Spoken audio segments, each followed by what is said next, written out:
2024ஆம் ஆண்டுக்கான G20 submit இப்போ Rio de ஜெனிரோல நடக்குது. அதாவது பிரேசில்ல நடக்குது. ஸோ இந்த மாநாட்டை நடத்துறது யாரு அப்படின்னு பார்த்தோன்னா பிரேசில் தான் இந்த சம்மிட்டை நடத்துகிறாங்க. இதனால் பிரேசிலுக்கு இப்போது சர்வதேச அளவில் ஒரு அங்கீகாரம் கிடைச்சிருக்கு. பிரேசில் பார்த்தோம் அப்படின்னா தொடர்ந்து பல வருடங்களாக தங்களை ஒரு மேன்மையான நாடாக காட்டிக்கவும் வளர்ந்து வர ஒரு நாடாக காட்டிக்கவும் பல்வேறு முயற்சிகளை முன்னெடுத்து வராங்க. அதில் ஒரு விஷயமா இதுவும் இருக்குது. இப்போது இந்த G20 சம்மிட்டை நடத்துறதும் G20 சம்மிட்டில் 20 நாடுகள் கலந்துக்கிறாங்க. இந்தியாவும் இப்போ கலந்துக்குது. இதற்காக பிரதமர் மோடி இப்போ பிரேசில் போயிருக்காரு. ஸோ இந்த சம்மிட்டில் பார்த்தோம் அப்படின்னா 5 முக்கியமான விஷயங்களை பிரேசில் வலியுறுத்துது. இது பிரேசிலுடைய சர்வதேச அங்கீகாரத்துக்கு வலு சேர்க்கும் அப்படின்னு எதிர்பார்க்கப்படுது. பிரேசில் அப்படி என்ன எதிர்பார்க்குறாங்க? இந்த G20 சம்மிட் மூலமாக அவங்க உலகத்துக்கு சொல்ல வர விஷயம் என்ன?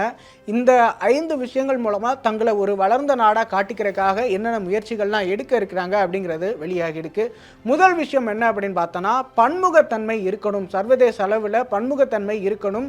அந்த பன்முகத்தன்மைக்கு முக்கியத்துவம் கொடுக்கணும் அப்படிங்கிறது அவங்களுடைய முதல் கோரிக்கையாக இருக்குது. உதாரணமாக பார்த்தோன்னா சர்வதேசத்துடைய பல அமைப்புகளில் தெற்கு நாடுகளுக்கான அங்கீகாரம் கிடைக்காமலே இருக்குது. இந்த தெற்கு நாடுகளுடைய அங்கீகாரம் கிடைக்கல அப்படிங்கிறது பிரேசிலுக்கும் உட்பட்டதாகும். ஏன்னா பிரேசிலுக்கும் நிறைய இடங்களில் அங்கீகாரம் கிடைக்கல அப்படிங்கிறது அவங்களுடைய மனக்குறையாக இருக்குது. ஸோ அதெல்லாம் தீர்க்கணும்.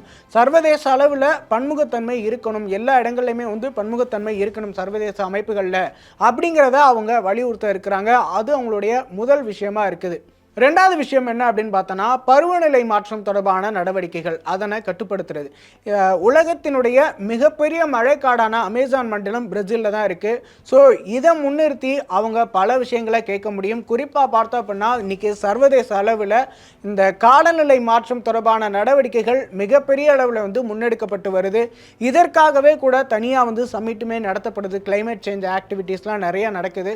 ஸோ இது மட்டும் இல்லாமல் நடக்கிற சர்வதேச அளவில் நடக்கிற ஒவ்வொரு இந்த மாதிரி G20, G7, பிரிக்ஸ் இந்த மாதிரியான எல்லா மாநாட்டுகள்லையுமே பார்த்தோம் அப்படின்னா இப்போது இந்த கிளைமேட் சேஞ்சுக்குமே முக்கியமான விஷயங்கள் தொடர்ந்து ஆலோசிக்கப்பட்டு வருது. குறிப்பாக இந்த காலநிலை மாற்றம் தொடர்பான விஷயங்களில் பசுமை பொருளாதார திட்டங்களை அறிமுகப்படுத்தணும். அதன் மூலமாக எல்லா நாடுகளுக்கும் சரியான விஷயங்கள் கொண்டு போய் சேரணும். அது மட்டும் இல்லாமல் காலநிலை மாற்றம் தொடர்பான கட்டுப்பாடுகளையுமே வலியுறுத்தணும் அப்படிங்கிற விஷயத்தையுமே பிரேசில் இந்த கோட்பாட்டில் வச்சுருக்காங்க அப்படின்னு சொல்கிறாங்க.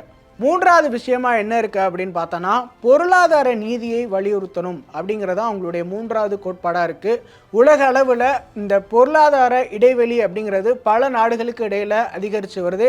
இன்றைக்கி பார்த்தோம் அப்படின்னா இந்த பொருளாதார போட்டி அப்படிங்கிறது மிகப்பெரிய அளவில் ஒரு நாடுகளுக்கும் இன்னொரு நாடுகளுக்கும் இடையில் அதிகரிச்சிருக்கு.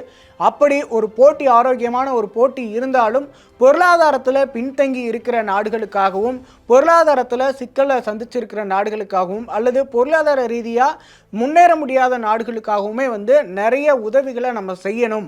வளர்ந்து வர நாடுகளுக்கும் செய்யணும் அப்படிங்கிற விஷயத்தையுமே இந்த G20 சமிட்ல பிரேசில் வலியுறுத்த இருக்காங்க. நான்காவது விஷயம் என்ன அப்படின்னு பார்த்தோன்னா ஒவ்வொரு சிறிய நாடுகளுக்குமே கூட அல்லது ஒவ்வொரு வளர்ந்து வரும் நாடுகளுக்குமே கூட சர்வதேச அளவில் அங்கீகாரம் கொடுக்கணும் அப்படிங்கிறது அவங்களுடைய முக்கியமான கோட்பாடாக இருக்குது. இந்த ஐநா இந்த மாதிரியான சர்வதேச அமைப்புகளில் பார்த்தோம் அப்படின்னா பல நாடுகளுக்கு சரியான அங்கீகாரம் கிடைக்கல அப்படிங்கிற குற்றச்சாட்டையுமே முன்வைக்க இருக்கிறாங்க. ஸோ அது மட்டும் இல்லாமல் இந்த மாதிரியான சர்வதேச அளவிலான இடங்களில் பார்த்தோம் அப்படின்னா சிறிய நாடுகளுக்கும் அங்கீகாரம் கொடுக்கணும். அவங்களுடைய குரல்களையும் கேட்கணும். அவங்களுக்கு இருக்கிற பிரச்சனைகளை தீர்க்கிறதுக்கான முயற்சிகளையும் முன்னெடுக்கணும். குறிப்பாக உள்நாட்டு பிரச்சனைகளை கொண்டு அதாவது உள்நாட்டு பிரச்சனை அப்படின்னா வறுமை தொடர்பான விஷயங்கள் பொருளாதாரம் தொடர்பான விஷயங்களை கொண்டு சர்வதேச மன்றங்களில் வச்சு பேசணும். அவங்களுக்கான வளர்ச்சியை கொண்டு சேர்க்கறதுக்கான முயற்சிகளில் சர்வதேச இடங்கள்லுமே அது தொடர்பாகவே கலந்து ஆலோசிக்கணும் அப்படிங்கிற கோட்பாடையுமே முன்வைக்க இருக்கிறாங்க. ஐந்தாவது விஷயம் என்ன அப்படின்னு பார்த்தோன்னா விளையாட்டு ரீதியாக பிஸ்னஸை மெயின்டைன் பண்ணுற மாதிரி அதுலேயுமே சமத்துவத்தையுமே கொண்டு வரணும் அப்படிங்கிற கோட்பாடையுமே அவங்க வலியுறுத்த இருக்கிறாங்க. இன்றைக்கி பார்த்தோம் அப்படின்னா இந்த ஸ்போர்ட்ஸ் பிஸ்னஸ் அப்படிங்கிறது பெரிய அளவில் வளர்ந்து வருது. இதற்காக சவுதி உள்ளிட்ட பல நாடுகள் பல மில்லியன் டாலர்ஸ் இதற்காக செலவு பண்ணுறாங்க. அப்படி இருக்கும்போது இதில் நம்ம ஒரு பிஸ்னஸாக மட்டும் பார்க்காம இதில் இருக்கிற தேவையில்லாத அரசியல்களை களையணும்.